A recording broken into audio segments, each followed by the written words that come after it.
Depois de 19 anos longe das telonas, depois do fracasso colossal de Superman 4, o último filho de Krypton finalmente estava voltando aos cinemas em 2006 com Superman: O Retorno. Um filme que chegou cercado por uma expectativa imensa. Era a volta do Superman depois de quase 2 décadas. E ele demorou esse tempo todo não por falta de esforço, já que as histórias das várias tentativas de ressuscitar o personagem no cinema renderiam um vídeo à parte. Aliás, renderam. Eu fiz um vídeo enorme aqui no canal relembrando todos os projetos de filmes do Superman tentados e cancelados entre 1987 e 2006. Entre eles, a infame versão com o Nicolas Cage como Superman. Eu vou deixar o link aqui em cima nos cards. Fato é que o Azulão só foi voltar em 2006 com o rosto do Brandon Routh e sob a direção do Bryan Singer, que na época vinha dos sucessos enormes dos 2 primeiros X-Men, que ajudaram a engatilhar essa onda de filmes de super-heróis que a gente tem até hoje. Por falar em X-Men, Superman: O Retorno estreou no mesmo ano de X-Men 3, O Confronto Final, com um mês de diferença. E eu acho, pode ser que eu esteja esquecendo de algo aí, mas eu acho que foi aí que rolou a primeira tretinha de Marvel vs DC no cinema. E não foi nem uma treta por causa de clubismo dos fãs das editoras, mas sim por causa dos diretores dos dois filmes. Nos anos 2000, o Bryan Singer estava no auge da popularidade graças aos 2 primeiros X-Men. Eis que, durante a produção do X-Men 2, ele elabora uma ideia de filme do Superman em que, depois de 5 anos desaparecido, o Superman enfim retorna ao planeta Terra. Essa ideia chegou na Warner, ela propôs ao Bryan Singer dirigir um filme do Superman, que desde os anos 90 eles estavam tentando fazer, e ele topou assumir esse projeto, que viria a ser Superman: O Retorno, e foi marcado para 2006. Mas para isso, ele teria que largar a direção do X-Men 3, também previsto para 2006. Para tapar o buraco deixado pelo Bryan Singer, a Fox, que coordenava os filmes dos X-Men, contratou o Brett Ratner, que quase dirigia um projeto do Superman escrito pelo J.J. Abrams lá no início dos anos 2000, para assumir o X-Men 3. E como o Brett Ratner nunca foi um diretor dos mais expressivos, muita gente ficou frustrada com a notícia de que ele ia dirigir o novo X-Men. Há quem defenda que a Fox devia ter esperado o Bryan Singer terminar o Superman: O Retorno para então voltar e fazer o X-Men 3, mas sabe como funciona calendário de estúdio, né? Então se criou uma guerrinha entre X-Men 3 e Superman: O Retorno nos fóruns e bate-papos da internet dos anos 2000. E a grande ironia é que, quando estrearam, os dois filmes acabaram dividindo opiniões e decepcionando boa parte dos fãs das duas franquias. No caso do X-Men 3, a gente discute outro dia. Tem muitos anos que eu não vejo esse filme e eu não sei o que eu acharia dele hoje. No caso do Superman: O Retorno, aí eu vou emitir uma opinião que talvez seja impopular para muitos de vocês. Eu acho que a má recepção de Superman: O Retorno foi muito injusta. Sim, eu gosto de Superman: O Retorno. Eu defendo o filme, acho um dos melhores da série Superman e não concordo com a percepção negativa que se formou ao redor dele. É um filme perfeito? Não, não mesmo. Mas eu acho um filme muito melhor do que as pessoas imaginam. E mais do que isso, de todos esses revivals de franquias populares que Hollywood tem feito nos últimos 20 anos, Superman: O Retorno talvez seja aquele que melhor entendeu o que realmente significa o conceito de nostalgia. Por quê? A gente vai entrar em todos os porquês hoje, mas antes eu vou pedir pra você curtir esse vídeo, se inscrever no canal e ativar o sininho pra não perder a notificação dos próximos vídeos, incluindo os próximos da Super Maratona, a nossa série recapitulando todos os filmes do Superman rumo à estreia da versão do James Gunn. Antes de começar a falar sobre Superman: O Retorno e sobre a tese nostálgica que ele propõe, eu acho uma boa a gente falar rapidinho sobre o que é, afinal, essa tal de nostalgia. Porque nostalgia é uma palavra que ficou tão corriqueira que o sentido real dela acabou se perdendo, ou no mínimo se defasando. Nos últimos anos, com essa enxurrada de blockbuster meia bomba que tenta ressuscitar franquias do passado através do puro fanservice, com participação de atores das antigas, repetição daquela frase de efeito icônica dos filmes anteriores, e easter eggs que remetem a um carro X ou uma roupa Y que a gente viu antes, ficou parecendo que nostalgia é isso, uma sensação boa, gostosinha, de empolgação por ver elementos do passado sendo reutilizados. Na verdade, nostalgia é um troço um pouco mais complexo do que isso. Em 1688, o médico suíço Johannes Hofer notou um efeito curioso em soldados que estavam em atividade. Quando eles estavam em guerra ou batalha, eles deixavam escapar uma sensação muito específica, que era uma saudade de casa ou da pátria. Porém, não era uma saudade doce, agradável. Era uma saudade que trazia um certo pesar, uma sensação meio melancólica. Afinal, a casa ou a pátria dos soldados ficaram no passado e o agora era o pior possível. Não é à toa que a etimologia da palavra nostalgia veio quando Hofer juntou os termos gregos nostos, que significa retorno ao lar, e algia, que significa dor. Com o tempo, acabou que esse neologismo pegou e caiu no linguajar comum. Na interpretação original, essa tal de nostalgia podia estar comprometendo o desempenho dos soldados em campo que sofriam dela. Não é à toa que, na leitura do Hofer, a nostalgia era entendida como uma doença, tipo depressão e ansiedade. Com o passar do tempo, outros autores voltaram a se debruçar sobre o conceito de nostalgia, ela foi sofrendo mudanças à medida que a própria sociedade mudava, e aos poucos a nostalgia deixou de ser relacionada apenas a lugares, saudade de casa, da pátria, etc., e passou a ser lida também como um fenômeno temporal, saudade do passado, de uma época específica, por aí vai. Inclusive, sendo usada por movimentos nacionalistas como apelo discursivo. Para ajudar a entender melhor a nostalgia, eu deixo como recomendação os livros The Future of Nostalgia, da Svetlana Boym, e Nostalgias e Mídia no Caleidoscópio do Tempo, organizado pela Lúcia Santa Cruz e pela Thalita Ferraz. Tudo isso que eu tô falando aqui é para reiterar para vocês que nostalgia, como conceito, é lida desde a sua formação como um sentimento essencialmente melancólico.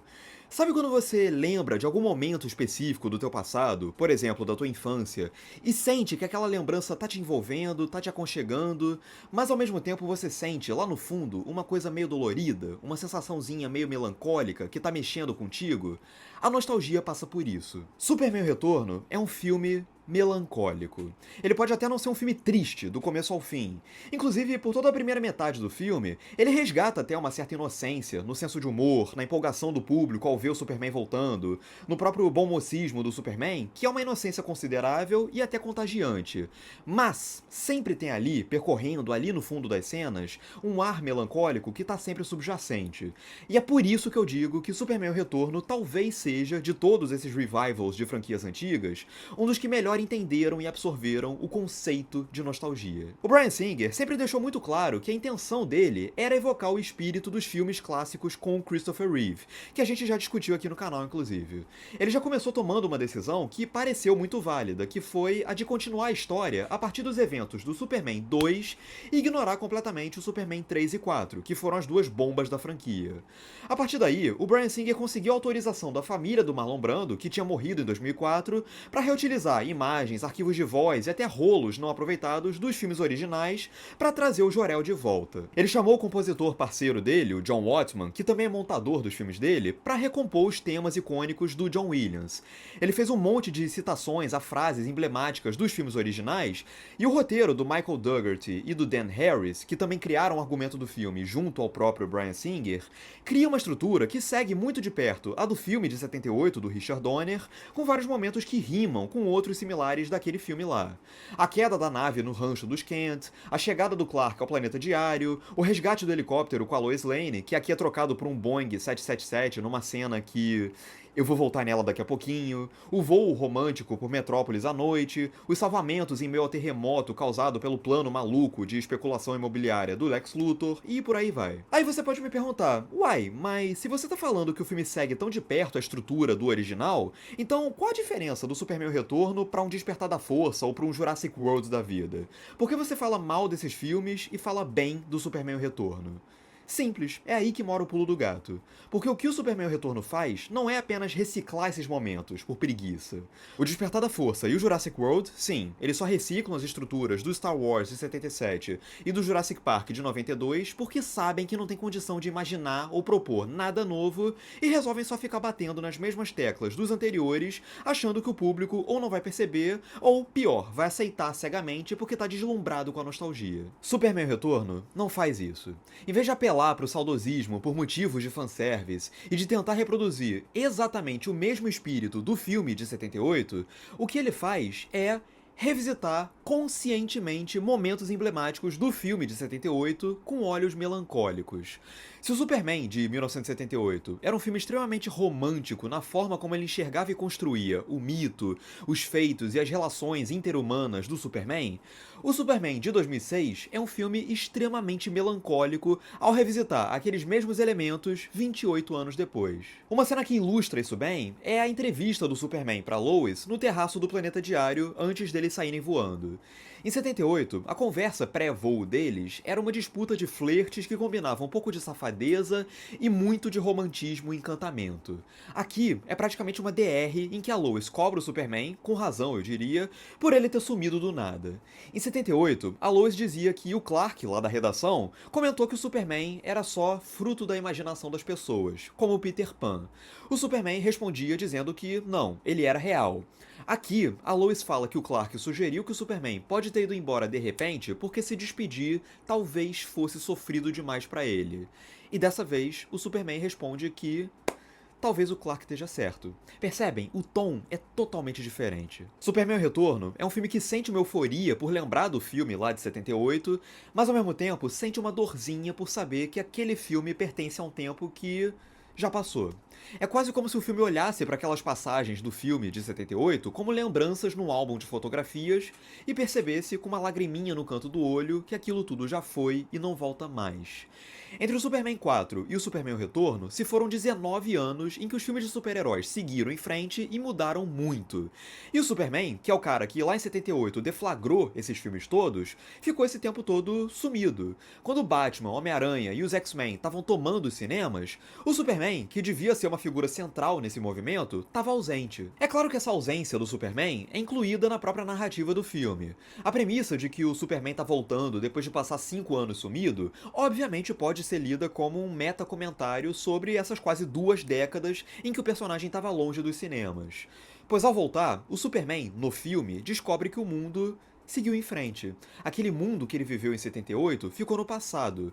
Nesse meio tempo, a Lois não esperou por ele. Ela tocou a vida dela, arrumou um noivo e ficou com um filho pra criar. Só que, ao mesmo tempo que essa ausência do Superman não impediu o mundo de seguir em frente, ela também levou esse mundo a um sofrimento por ele não estar mais aqui. Não é à toa que a Lois agora tá prestes a ganhar um prêmio Pulitzer por um artigo que ela escreveu chamado Por que o mundo não precisa do Superman? Ela escreveu esse artigo porque o mundo realmente não precisava mais do Superman? Não. Ela escreveu como uma forma de tentar aliviar um pouco o sofrimento pelo Superman ter ido embora de forma tão repentina e sem explicações. Diga-se de passagem, eu acho que poucos filmes foram tão eficazes na tentativa de humanizar a figura de um super-herói quanto esse aqui. O Bryan Singer se utiliza muito bem do melodrama e do conflito interno da razão do Superman tendo que se distanciar da Lois, versus a emoção por querer se reaproximar dela para trazer um peso pro Superman. Quando ele vê a mulher que ele ama com um noivo, com um filho, com uma vida, e ele sai voando em direção ao céu com os olhos marejados, é uma imagem que torna o Superman extremamente humano, emocionalmente vulnerável. Essa melancolia do Superman o Retorno acaba se alastrando por vários aspectos do filme, em especial por toda a concepção de Metrópolis aqui. A Metrópolis desse filme é visualmente linda, lustrosa, cheia de detalhes dourados, talvez com a melhor representação do prédio do Planeta Diário que a gente já teve até hoje, com aquele globo lá no topo. Aliás, a direção de arte do Guy Hendrix Dias é fantástica. Mas ao mesmo tempo, quando a gente vê as cenas do Superman voando por Metrópolis, rola um distanciamento dele em relação ao chão que faz a cidade parecer estranhamente silenciosa, vazia, como se o Superman estivesse sobrevoando uma cidade fantasma. É um mundo lindo, mas abandonado. Isso também é reforçado pela fotografia do Newton Thomas Sigel, outro que é colaborador habitual do Bryan Singer, e que aqui retrata Metrópolis como um mundo em desencanto. Não é uma paleta fria, cinzenta e sem vida, como nos filmes do Zack Snyder depois, mas é uma paleta que mergulha o filme num marrom, num sépia, num tom meio amarelo escuro. Eu acho que isso traz pro filme uma vibe de fotografia antiga, encardida, como se fosse um registro de um mundo que ficou no passado.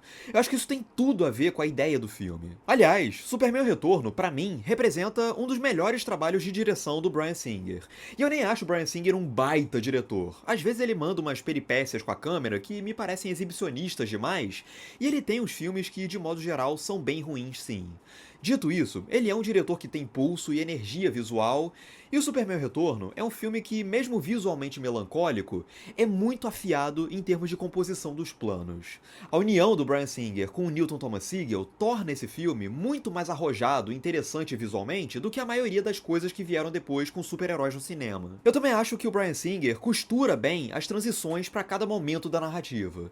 Ele salta de um humor mais ingênuo para um otimismo mais idealista, para um romance mais introspectivo, sem que um soe deslocado do outro. E, principalmente, ele faz uma transição drástica de todo esse clima para culminar num terceiro ato que se torna surpreendentemente sombrio, pesado, triste. Em teoria, essa mudança tão radical de tom na reta final tinha tudo para soar incompatível com o que veio antes. Como a direção do Bryan Singer guia bem as oscilações de tom da história, acaba que soa orgânica. Além disso, uma coisa que sempre destacou o Bryan Singer e explica porque o estilo dele ajudou a catapultar os filmes de super-heróis lá atrás, é que ele tem uma imaginação para ilustrar poderes dos super-heróis que costuma ser bem inspirada. Aquele plano que o bandido dá um tiro no olho do Superman e a bala amassa no olho dele é muito maneiro, não tem como. E a cena do resgate do avião, meus amigos, eu acho que é top 3 melhores cenas de ação que eu já vi em qualquer filme de super-herói, seja Marvel, seja DC. Pra um filme que as pessoas criticam por ter pouca ação, essa cena é braba demais. Do ponto de vista de direção, ela aproveita ao máximo a especificidade da situação, usando aquele avião em queda pra explorar as possibilidades dos poderes do Superman. O Bryan Singer dirige aquela cena criando um senso de caos que é bem-vindo pra deixar a situação mais tensa, mas ao mesmo tempo nunca perde o controle sobre a mise-en-scène, pra gente entender com clareza o que tá acontecendo. E além disso, ele filma a situação com uma elegância incrível, saltando de um ponto de interesse a outro com total fluidez. E a mixagem e edição de som trazem um peso pra situação, com os barulhos da capa batendo, do voo rasgando a barreira do som, do avião estralando quando o Superman segura ele no ar. É sensacional. Ainda assim, a melhor coisa dessa cena do avião é o motivador pra tensão em si. Uma reclamação que as pessoas sempre fazem ao Superman, e que eu discordo muito, é que muita gente acha que, pelo fato dele ser tão poderoso e tão indestrutível, a gente raramente teme de fato que algo possa afetar ele diretamente. Pra muita gente, isso compromete o envolvimento com ele durante uma cena de ação ou tensão. Mas aí vem a minha questão e a minha defesa. O ponto do Superman, aliás, não só do Superman, mas o ponto de um herói, na sua definição, não é se ele vai se dar bem, se ele vai dar ou tomar porrada, se ele vai morrer. O ponto do herói é se ele vai conseguir se doar pelo outro. O feito formidável de um herói não é sobreviver para derrotar um vilão, é ele conseguir preservar a vida do outro, por quem ele tá lutando. Nessa cena do avião, o que tá em jogo ali não é se o Superman vai morrer, a gente sabe que não. O que tá em jogo ali é se o Superman vai conseguir parar aquele avião e salvar a vida das dezenas de passageiros que estão nele e das outras, sei lá, centenas de pessoas que estão no campo de beisebol para onde o avião tava indo. O que faz a gente ficar na pontinha da poltrona é isso. E o que faz a gente vibrar, se arrepiar e celebrar o Superman junto com aquela multidão no campo, quando ele consegue conter o avião, é que ele foi bem sucedido em proteger a vida daquelas pessoas. Nesse aspecto, não tô dizendo que a cena tá no mesmo nível, mas nesse aspecto, essa cena do avião funciona, em boa parte, pelos mesmos motivos que fazem a cena do metrô no Homem-Aranha 2 funcionar. O risco envolvido é se o herói vai fracassar ou triunfar em ser um herói, em salvar pessoas. Isso posto, a gente chega naquele que talvez seja o aspecto mais controverso do Superman Retorno, que é o desempenho do Brandon Routh ao interpretar o herói. Vamos lá, eu sei que o Brandon Routh não foi o Superman ideal. Ele e o Bryan Singer tinham um peso muito grande nas costas, que era resistir à sombra do Christopher Reeve, e a patente que eles não conseguiram. O Bryan Singer se baseou exclusivamente na semelhança física do Brandon Routh, que todo mundo sempre falou que é idêntico ao Christopher Reeve. Eu acho que em alguns ângulos ele realmente lembra bastante, agora dizer que ele é idêntico eu já acho que é um pouco demais. Mas fato é que o principal critério que o Bryan Singer usou na hora de escolher o Brandon Routh foi o quão parecido ele era com o Christopher Reeve, e não se preocupou muito se ele tinha carisma ou presença para realmente fazer jus ao Christopher Reeve. Eu não desgosto do Brandon Routh tanto quanto a maioria das pessoas costuma desgostar. Eu não acho ele pavoroso. Ele pega bem alguns aspectos do Christopher Reeve, principalmente a voz. Quando ele tá de Clark Kent, ele entende o que o Christopher Reeve fazia lá atrás e tenta emular uma dinâmica parecida, fazendo aquele papel de grandalhão, bobalhão, com um olhar meio perdido, com um sorrisinho meio besta, com aqueles tiques que denotam uma timidez ou uma ansiedade social muito grande. Às vezes ele parece uma imitação não muito eficiente, mas ele tenta e às vezes consegue. Quando ele tá de Superman, eu acho que ele consegue transmitir um pouco de simpatia e um senso de liderança e autoridade bacaninha. Aquele espírito meio escoteirão, bondoso, de braço cruzado, uma voz impostada, um sorrisão bondoso. Até aí ele consegue. O problema é que o Brandon Routh simplesmente não é um cara expressivo. Sei lá, parece que ele não veio ao mundo pra ser ator, ou pelo menos não pra fazer um papel que exija um carisma e um domínio de tela muito fortes. Parece que ele simplesmente não tem músculos na cara suficientes pra expressar muita coisa. Tem alguns momentos em que isso pesa bastante. Tem várias horas em que o Superman devia projetar uma energia maior, que ele precisava abrir um sorrisão mais intenso, porque é o que o personagem pedia naquele momento, e ele não consegue. Ele continua com um semblante meio tímido. Um bom exemplo disso é o plano que encerra o filme. Quando eles tentam recriar o final dos outros filmes, em que o Christopher Reeve olhava pra câmera e mandava um sorrisão pra gente, mas o efeito com o Brandon Routh se perde porque o desgraçado não consegue sorrir. E aí vem o grande problema. Como ele não consegue ser expressivo bastante pra retratar e distanciar as diferenças entre o Clark Kent e o Superman, acaba que a gente não compra muito a ideia de que ninguém ao redor percebe que eles dois talvez tenham a ver. Eles até tentam criar um momento que remete à cena icônica de 78 em que o Clark tirava os óculos e ensaiava revelar pra Lois que ele era o Superman, mas na cena que eles tentam criar aqui não tem o mesmo efeito, porque, diferente do Christopher Reeve, o Brandon Routh não demarcou de forma muito expressiva as diferenças entre o Clark e o Superman. Isso eu acho que é um problema do filme, mas eu nem acho que o Brandon Routh foi a pior escolha de casting desse filme. Pra mim, a pior escolha mesmo foi a Kate Bosworth pra fazer a Lois Lane. Que escolha ruim. Ela é a Lois Lane mais fraquinha de todas. Pensar que escolheram ela pra ser a sucessora da Margot Kidder é inacreditável. Primeiro que a Kate Bosworth era nova demais, ela tinha 23 anos. Em nenhum momento a gente acredita que a Lois dela tem esse tempo todo de experiência e carreira consolidada nas costas.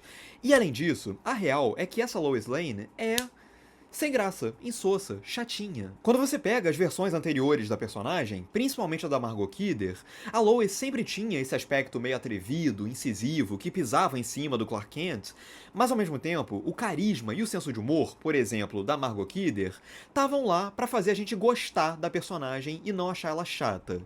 Aqui no Superman Retorno, como a Kate Bosworth não tem carisma nem senso de humor, o que resta é a antipatia e um jeitão snob que, no fim das contas, torna a personagem chatinha, além de inexpressiva. A química dela com o Brandon Routh é apagadíssima. Pensar que os caras realmente pensaram que os melhores atores pra sucederem o Christopher Reeve e a Margot Kidder eram o Brandon Routh e a Kate Bosworth, pô, vai se fuder, né? Em compensação, o Kevin Spacey foi a escolha perfeita pro Lex Luthor. Ele naturalmente já transmite um ar de vilão, hostil, megalomaníaco, mas que também conta com um senso de humor sarcástico que torna ele irresistível. Ele tem alguma coisa nele que lembra o Gene Hackman, eu não sei se é o jeito, se é o olhar, se é o modo de gesticular, de reagir, de contrair o rosto ou de fazer umas caras e bocas. Eu só sei que tem alguma coisa nele que me lembra assim o Gene Hackman. Ele flui bem do humor vilanesco, meio caricato, pra uma ameaça mais agressiva. Ele aproveita bem todas as cenas dele e acaba ofuscando o Brandon Routh nos poucos momentos em que eles contracenam. Enfim, funciona muito bem. Uma coisa que eu não gosto muito no Superman o Retorno é aquela revelação de que o filho da Lois, na verdade, era o filho biológico do Superman. Eles linkam com o segundo filme, quando o Superman e a Lois deram uma furunfada lá na Fortaleza Solidão, mas eu acho que esse arco no filme é enfiado à força só pra tentar criar desajeitadamente, nos 45 do segundo tempo, uma dinâmica de pai e filho, de geração passando o bastão pra outra, que eu acho que fica meio solta. Por mais que o início do filme já seja um voice-over do Jor-El repetindo o monólogo lá do original, sobre o filho se torna o pai e o pai se torna o filho, e isso volte lá na frente quando o Superman diz esse mesmo monólogo pro moleque quando ele tá dormindo, a real é que, ao longo do filme inteiro, eu não acho que passagem de geração tenha sido uma temática que o filme desenvolveu de forma tão profunda, como se fosse algo central na história. No entanto, voltando às coisas boas do filme, e amarrando com a questão da nostalgia que eu desenvolvi lá atrás, a coisa que eu acho mais bonita no Superman Retorno é que, mesmo ele olhando tanto pro passado com a melancolia de quem sabe que ele não volta mais, O filme não se resigna a uma posição reacionária, do tipo, puxa vida, no passado tudo era melhor e hoje em dia nada mais presta. Muito pelo contrário. Na verdade, o discurso do filme assume que o Superman precisa voltar, que ele ainda tem espaço na atualidade. A partir dos anos 2000, os filmes de super-heróis passaram a retratar esses heróis como sujeitos cínicos, carrancudos e pretensamente realistas, num processo que culminou no Batman do Christopher Nolan e do qual, sejamos honestos, o próprio Bryan Singer fez parte ao tirar dos X-Men os aspectos mais cartunescos e coloridos das origens deles. Pois mesmo assim, o que o Bryan Singer defende no Superman o Retorno é que o Superman, aquele bastião inabalável de bom mocismo e altruísmo, ainda cabe na atualidade. Não só ainda tem espaço para a bondade, para o idealismo e para o heroísmo sincero do Superman, como o mundo contemporâneo precisa que ele volte. Como é dito em dado momento, milhões de pessoas ainda clamam nas orações delas para que o Superman volte para salvá-las, porque ele é um ícone de bondade que nos torna melhores. As pessoas clamam por um Superman que venha para salvar desde um gatinho numa árvore até um avião caindo, para aconselhar a Lois a parar de fumar e para levar uma moça catatônica para o hospital. Os super-heróis dos filmes de hoje ficaram tão marrentos que nem com essas coisas eles parecem se importar mais. Mais do que nunca, o mundo precisa do Superman. Não é à toa que, nesse filme aqui, o Bryan Singer tanto reforce a alegoria bíblica que circunda o personagem. As pessoas falam que os filmes do Zack Snyder elevam ao limite a iconografia cristã do Superman, mas eu acho que o filme que mais se utiliza disso é o Superman o Retorno.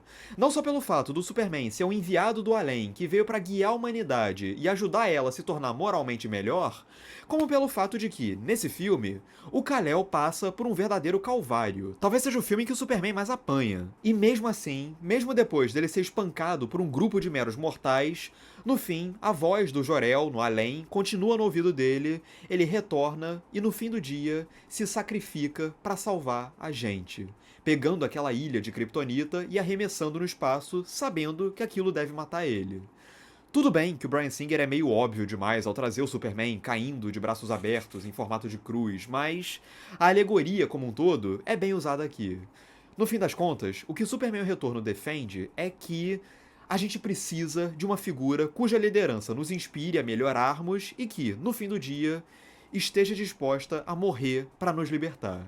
Seja Jesus Cristo, seja Superman, esse alguém precisa voltar. Superman o Retorno é um filme que eu gosto, acho que é um capítulo singular e muito curioso em toda a história das adaptações de quadrinhos para o cinema, e acima de tudo, eu acho que ele tem uma coisa que falta a quase todos os filmes de super-heróis hoje em dia: um coração.